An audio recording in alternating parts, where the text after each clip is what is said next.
Hello बच्चों, उम्मीद है कि आप सब ठीक होंगे।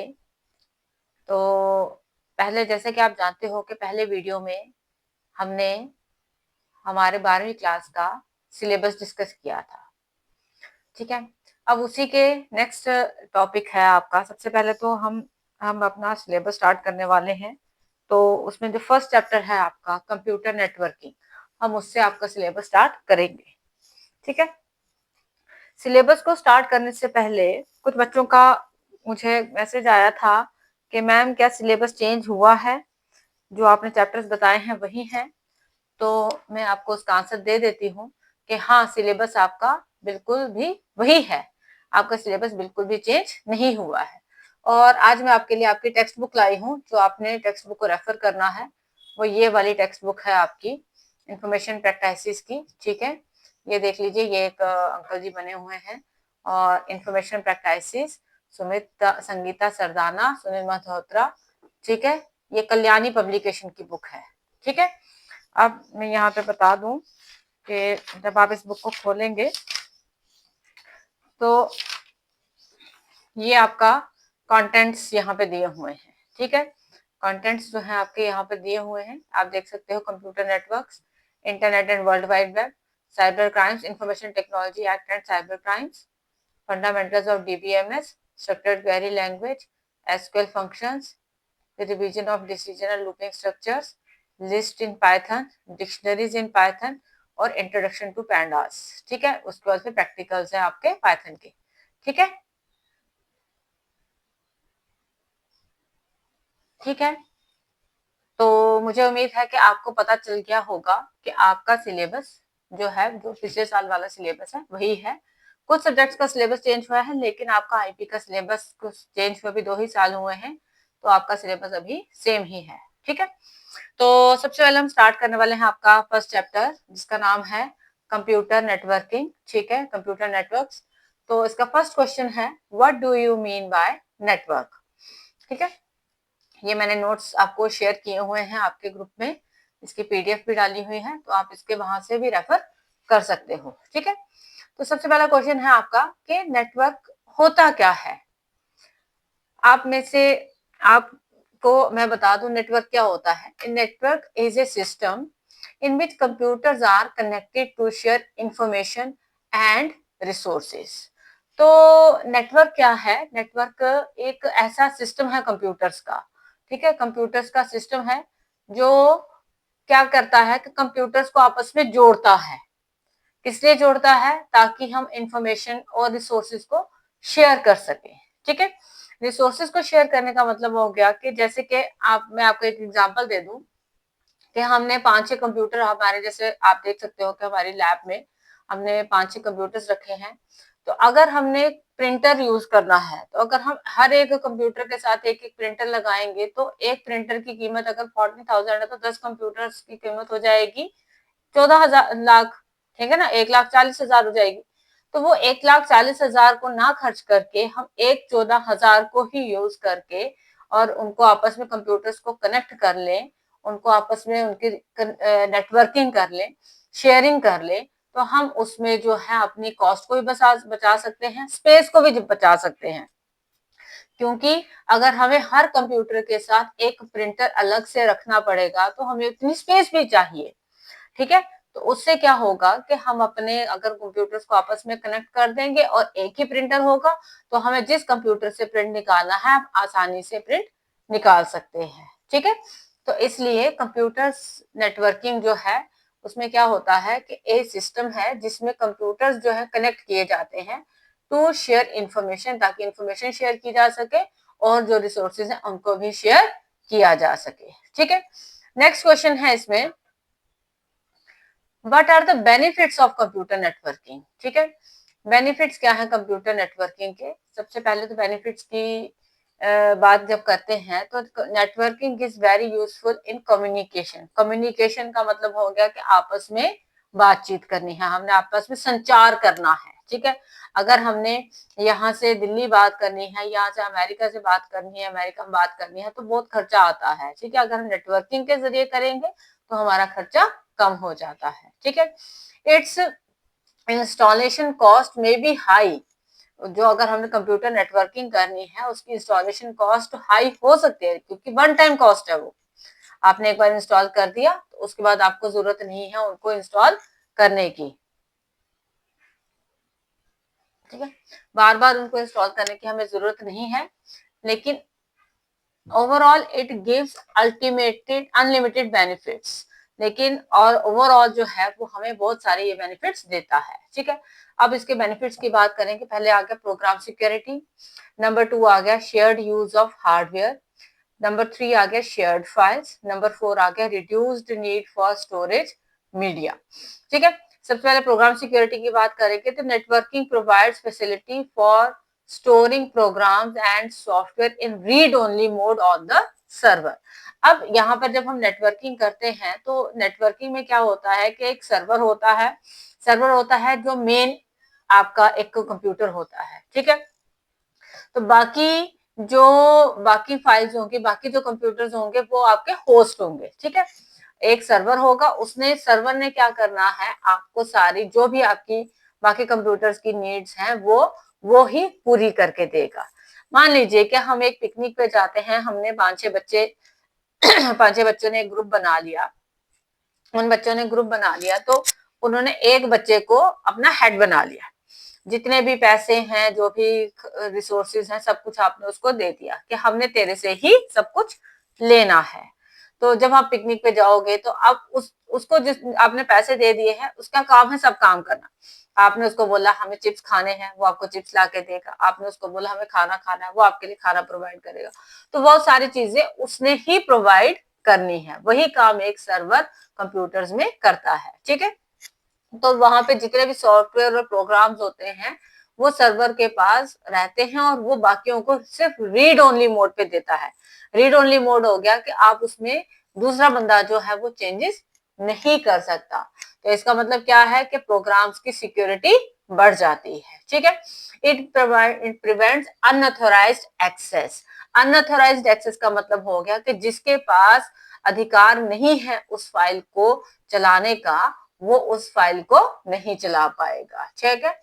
Tampering of the program is not possible. Program की टेम्परिंग जो है वो भी पॉसिबल नहीं हो सकती। टेम्परिंग का मतलब है कि अगर आप उसमें कुछ आप सोचोगे हाँ उसने वो काम कर दिया, मैं इसमें बदलाव कर देता हूँ। कई लोग चोरी करने की कोशिश करते हैं, धोखाधड़ी, तो उसमें वो काम नहीं कर सकते हैं, ठीक है। नेक्स्ट है shared use of hardware.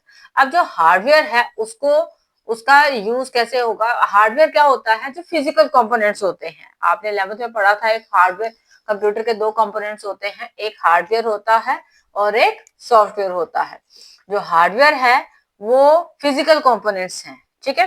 Physical components मतलब जिनको आप छू सकते हो, जैसे माउस, कीबोर्ड, प्रिंटर, स्कैनर, ये सब क्या है, मॉनिटर, ये सब क्या है, इसके हार्डवेयर पार्ट्स हैं, ठीक है। अब कंप्यूटर के अंदर जैसे MS ऑफिस है, पाइथन है, उसके बाद आपका पेंट है, बाकी जितने भी व्हाट्सएप, फेसबुक, ये सब क्या है, सॉफ्टवेयर पार्ट्स हैं, ठीक है।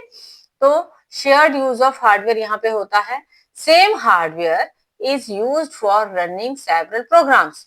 एक ही हार्डवेयर जो है बहुत सारे प्रोग्राम्स को रन करने के लिए यूज किया जा सकता है, ठीक है।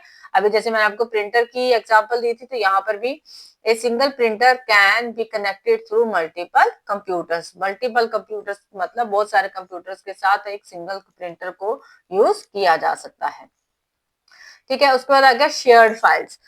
फाइल्स को हम शेयर कर सकते हैं। एक कंप्यूटर के पास अगर फाइल्स हैं तो वो बाकी वाले जो कंप्यूटर्स हैं वो उन फाइल्स को एक्सेस कर सकते हैं जिनको आपने अथॉरिटी दी होगी, ठीक है। उसके बाद आ गया reduce need for storage media. अब आप देखो कि अगर हम शेयरिंग नहीं करते हैं, अगर हम कम्युनिकेशन नहीं कर नेटवर्किंग नहीं करते हैं तो क्या होता है कि हमारे कंप्यूटर्स में, हमारे मोबाइल में बहुत सारा डेटा इकट्ठा हो जाता है। डेटा इकट्ठा होने का मतलब ये है कि आप बहुत सारे फोटोज क्लिक करते हो, है ना। कहीं पे हम इवेंट पे जाते हैं, किसी फंक्शन पे जाते हैं, बहुत सारे फोटोज क्लिक करते हैं, बहुत सारे।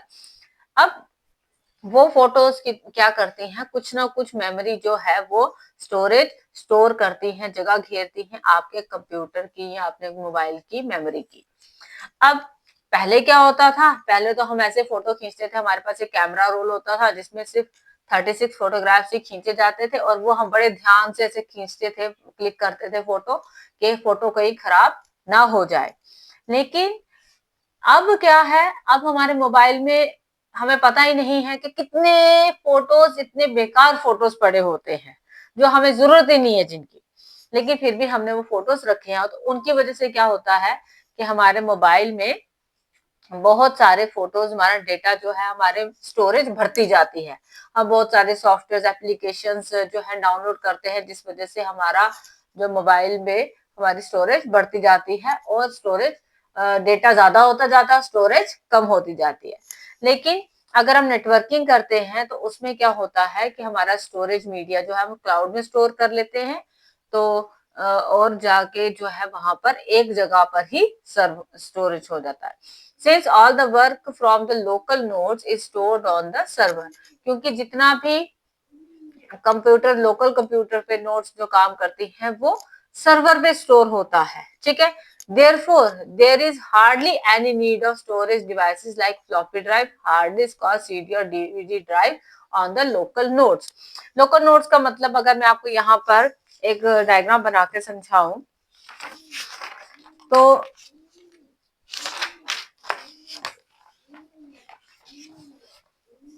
चलो डायग्राम नहीं बनाते, लेकिन ऐसे मैं समझाती हूँ कि जैसे 5-6 कंप्यूटर्स हैं और एक सर्वर मैंने आपको बता दिया, तो जो कुछ भी डेटा होगा, जो भी स्टोरेज होगी, वो हमारी सर्वर में जाएगी, ठीक है। सर्वर में जाने की वजह से क्या होगा, जो बाकी लोकल कंप्यूटर्स हैं जो उसके साथ जुड़े हुए हैं, उन कंप्यूटर्स को हार्ड डिस्क या सीडी डीवीडी ड्राइव्स इनकी जरूरत नहीं पड़ेगी, क्योंकि उनमें तो डेटा स्टोर ही नहीं होना है ना, उनमें तो डेटा स्टोर नहीं होगा, तो उनको इन चीजों की जरूरत नहीं है। इसलिए उस वजह से भी हमारा पैसा, हमारा रिसोर्सेज जो है वो बच जाते हैं, ठीक है। नेक्स्ट क्वेश्चन है, what are the benefits of networking in homes, ठीक है, घरों में नेटवर्किंग के क्या बेनिफिट्स हैं। सबसे पहले तो आ गया फाइल शेयरिंग। देखो अगर आपको यहाँ पे पढ़ा जा रहा हो, file sharing, file sharing network, file sharing between computers gives us more flexibility than using floppy drives or zip drives. मतलब कि यहाँ पर क्या होता है कि इसमें आप फ्लेक्सिबिलिटी मिल जाती है आपको। फ्लेक्सिबिलिटी का मतलब हो गया कि आप कहीं से भी किसी चीज को जरूरत यूज कर सकते हो, ठीक है। Not only we can share photos, हम सिर्फ फोटोज ही नहीं शेयर कर सकते, म्यूजिक फाइल्स, डॉक्यूमेंट्स, ठीक है। We can also use a home network, हम अपने घर के नेटवर्क को, हमारे इंपॉर्टेंट डेटा को सेव करने के लिए यूज कर सकते हैं, ठीक है। उसके बाद प्रिंटर और पेरिफेरल शेयरिंग। प्रिंटर जैसे आपको पहले ही हमने बता दिया कि हम प्रिंटर को जो है, एक प्रिंटर जो है घर में अगर एक ही जगह पे प्रिंटर लगा दे तो हम अलग अलग जगह से प्रिंट निकाल सकते हैं, ठीक है। उसके बाद आ गया इंटरनेट कनेक्शन शेयरिंग। जैसे आजकल आप जानते हो कि वाईफाई कनेक्शन लगता है। वाईफाई कनेक्शन क्या करता है कि एक ही घर में एक ही इंटरनेट कनेक्शन है और हम पूरे घर में वो उस कनेक्शन को इस्तेमाल कर सकते हैं, ठीक है। उसके बाद आ गया मल्टीप्लेयर गेम्स। मल्टीप्लेयर गेम्स आप खेल सकते हो, ठीक है। होम एंटरटेनमेंट, हमारे घर में जो टीवी है, फिर उसके बाद म्यूजिक प्लेयर है, ये सब चीजें जो है हम यहाँ पर आसानी से चला सकते हैं, ठीक है। नेक्स्ट क्वेश्चन है आपका, how will you identify computers over network. ये क्वेश्चन थोड़ा इंपॉर्टेंट है कि हम एक कंप्यूटर्स को, अलग अलग कंप्यूटर्स को एक नेटवर्क पे आइडेंटिफाई कैसे करते हैं। A network address serves as unique identifier for a computer, ठीक है। आपका जो नेटवर्क एड्रेस है, अब जैसे हम चिट्ठी लिखते हैं, आप लोगों को तो शायद पता नहीं होगा चिट्ठी लिखने का, लेकिन हमारे जमाने में हम चिट्ठियां लिखा करते थे, लेटर्स, ठीक है। तो हम पोस्ट ऑफिस जाके चिट्ठी पोस्ट करते थे। अब वो चिट्ठी जो थी वो किसी एक घर के पर्टिकुलर एड्रेस पे जाती थी।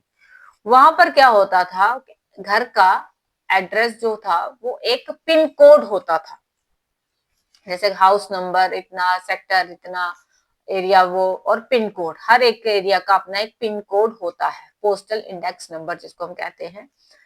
उसके जरिए जो है वो पोस्ट ऑफिस में जो पिन कोड्स वाली चिट्ठियां वो अलग अलग करते हैं और फिर आगे डिस्पैच की जाती हैं। और जब चिट्ठियां किसी के पोस्ट ऑफिस में आती हैं वो भी वो पोस्ट ऑफिस के पिन कोड्स के अकॉर्डिंगली ही उनको अलग अलग जगह पे डिस्ट्रीब्यूट किया जाता है। ठीक है, उसी तरह से कंप्यूटर्स में एक यूनिक आइडेंटिफायर होता है। ठीक है, उसको हम कहते हैं नेटवर्क एड्रेस या फिर हम उसको आईपी एड्रेस भी कहते हैं और मैक एड्रेस भी कहते हैं, MAC। ठीक है, आईपी एड्रेस हो गया इंटरनेट प्रोटोकॉल। ठीक है, ये हम जब हम इंटरनेट पढ़ेंगे तो हम ये दोनों चीजें वहां पर जरूर पढ़ेंगे। ठीक है, when set up correctly, computers can determine the addresses of other computers on the network and use these addresses to send messages to each other।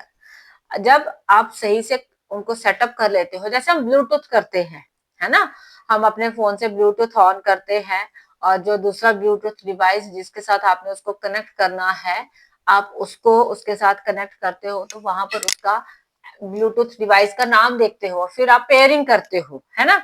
उसी तरह से जब हम कंप्यूटर्स की नेटवर्किंग करते हैं तो हम वहां से एक वाईफाई ऑन करते हैं और एक मोबाइल का हॉटस्पॉट ऑन करते हैं। ठीक है, और उसके जरिए फिर उसका जब डिवाइस का नेम आ जाता है तो हम उसके साथ उसका पासवर्ड वगैरह डालकर हम उसको उसके साथ कनेक्ट कर देते हैं। ठीक है, उसी तरह से कंप्यूटर्स जो है वो एक दूसरे का एड्रेस जो है नेटवर्क यूज करके एक दूसरे को मैसेज भेजते हैं। ठीक है, one of the best known forms of network addressing is internet protocol, जैसे मैंने अभी आपको पहले बताया।